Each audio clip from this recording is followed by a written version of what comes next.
হ্যাঁ, good evening সবাইকে। আমি চলে এসেছি আজকে নতুন একটা ভিডিও নিয়ে। তো আশা করি কালকের ভিডিও তোমরা দেখেছো। তো আজকে আমি চলে এসেছি যে ভিডিও নিয়ে, সেটা হচ্ছে আমাদের যারা ল্যাপটপ বা কম্পিউটার আমরা ইউজ করি তাদের জন্য খুবই গুরুত্বপূর্ণ একটা ভিডিও। তো সেখানে আমরা ল্যাপটপ বা কিবোর্ডে অনেক আমরা কি ইউজ করি, কিবোর্ডের কি ইউজ করি, তার সাথে মাউস ইউজ করি। তো বেশিরভাগটা এই যে মাউস ইউজ তোমরা করছো বা মাউস ইউজ আমরা করি, এই মাউস ইউজটার থেকে কি করে বিরত থাকবো। মাউস ইউজ আমাদের সবসময় কাজে লাগে না। তো মাউস ছাড়াই আমাদের যদি মাস্টার হতে হয়, তাহলে কিবোর্ডে শুধু মাস্টার হতে হয়, তাহলে তোমাদের এই ভিডিওটা দেখতে হবে। কিবোর্ডে মাস্টার হতে গেলে এই ভিডিও তোমাদের পুরো দেখতে হবে, এবং নতুন যারা ভিউয়ার্স আছো তারা চ্যানেলটাকে সাবস্ক্রাইব করে নাও এবং আমার আগের ভিডিওগুলো দেখে নাও। আগের ভিডিওগুলো অনেক ইনফরমেটিভ টেক রিলেটেড ভিডিও আছে, এগুলো দেখে নাও। তো চলো আজকে ভিডিও শুরু করা যাক। তো আজকের ভিডিও যেটা বলছিলাম যে আমাদের কম্পিউটারে আমরা মাউস ছাড়া কিবোর্ডে মাস্টার কী করে হতে পারবো, তার কিবোর্ডে উইন্ডোজ 11, এখন আমরা 2022 সালে দাঁড়িয়ে উইন্ডোজ 11 আমাদের এখন সবারই আছে, যাদের কম্পিউটার আছে। তো Windows users, most of the users are Windows user, মানে বেশি সব থেকে বেশি কেউ যদি ইউজ করে থাকে উইন্ডোজ ইউজার্স। লিনাক্সও আছে, বাট আজকের ভিডিওটা শুধু উইন্ডোজ ইউজার নিয়ে কথা হবে। তো উইন্ডোজ ইউজারে শর্টকাট বলতে আমরা জানি Ctrl+C, Ctrl+V, Ctrl+Z। Ctrl+C মানে কপি করা, Ctrl+V মানে পেস্ট করা, Ctrl+Z মানে কোনো কাজ যদি সেটাকে করি সাথে সাথে আনডু করা। আনডু মানে সেটাকে রিমুভ করে আবার আগের ফরম্যাটে ফিরে আসা। এইটা আমরা সবাই জানি এবং এটা হচ্ছে নর্মাল জিনিস। বাট কিবোর্ডে মাস্টার্স হতে গেলে আমি আরও আজকের ভিডিওতে 5টা শর্টকাট বলবো, যেটা তোমাদের ডেলি লাইফে তোমরা যারা কম্পিউটার ল্যাপটপ ইউজ করো তাদের জন্য কাজে লাগবে।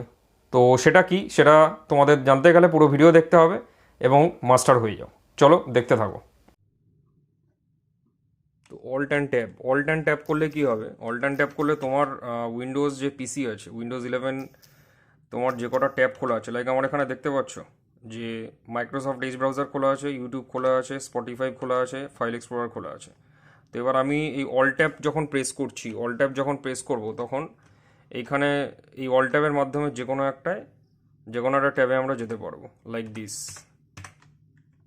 লাইক আবার দিস, ইউটিউবে গেলাম, লাইক অল ধরে ট্যাব টিপবো। অল ট্যাব টিপলে এই দেখো স্পটিফাইতে চলে গেলাম, লাইক দিস।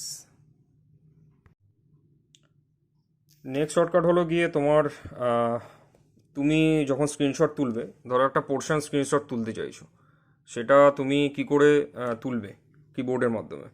তো সেটা তুলতে গেলে উইন্ডোজ টিপবে, শিফট টিপবে, এস টিপবে। টিপলে দেখবে এরকম একটা কালো স্ক্রিন আসবে। তারপর কি করবে, তারপর তোমার যেটুকু পোর্শন তুলতে যাও সেটা তোমার, ধরো আমি এইটুকু পোর্শন তুলতে চাইছি, এরকম একটা করে নিলাম।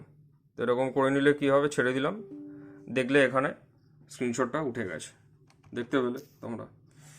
তো উইন্ডোজ শিফট আর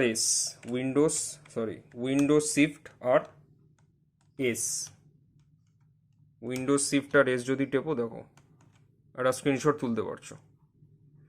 এবার তুমি যতটা পোর্শন নেবে, তুমি ততটা পোর্শন এরমভাবে তুলে নাও।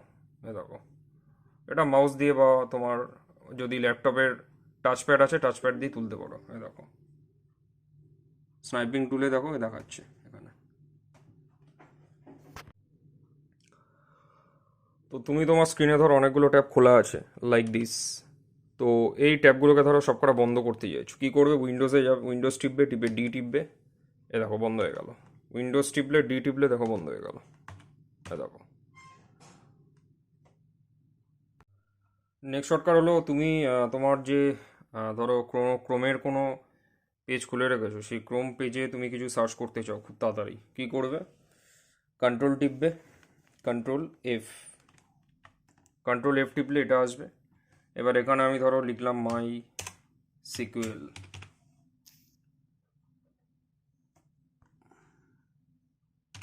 দেখো মাই সিকুয়েল চলে এসছে। তো মাই সিকুয়েল এই পেজে কটা আছে দেখিয়ে দিয়েছে, দেখো, দেখতে পাচ্ছ 1/40, 40খানা এন্ট্রি আছে। তো এভাবে তুমি সার্চ করতে থাকবে। দেখো এখানে প্রত্যেকটা ইয়েলো পোর্শনে দেখাচ্ছে মাই সিকুয়েল, দেখতে পাচ্ছ হোপফুলি। তোমার উইন্ডোজেই চালু আছে উইন্ডোজ, বাট কী করবে না, কম্পিউটারটাকে স্লিপ মোডে যাবে, কোনো মাউস ইউজ করবো না। কী করবো, উইন্ডোজ কি নেবো, নিয়ে এল করে দেবো, দেখো স্লিপ হয়ে গেল কম্পিউটার। উইন্ডোজ এল মারলে স্লিপ হয়ে যাবে। তো এই তোমরা দেখে নিলে আগের আমি যে এক্সপ্লেন করলাম যে যে কীগুলো, সেই কিগুলো তোমরা দেখে নিলে। তো আশা করি তোমাদের বুঝতে সুবিধা হয়েছে।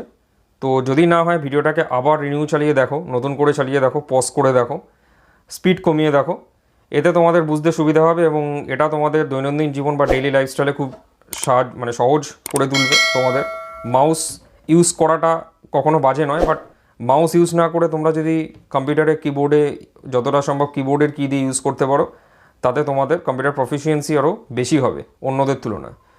তো আশা করি পুরো ভিডিওটা তোমাদের ভালো লেগেছে। যদি ভালো লেগে থাকে লাইক করে দাও, শেয়ার করো, কমেন্ট করো, আর চ্যানেলটাকে সাবস্ক্রাইব করতে ভুলে যাও না। তো দেখা হচ্ছে পরের ভিডিওতে। Till then, good bye, thanks.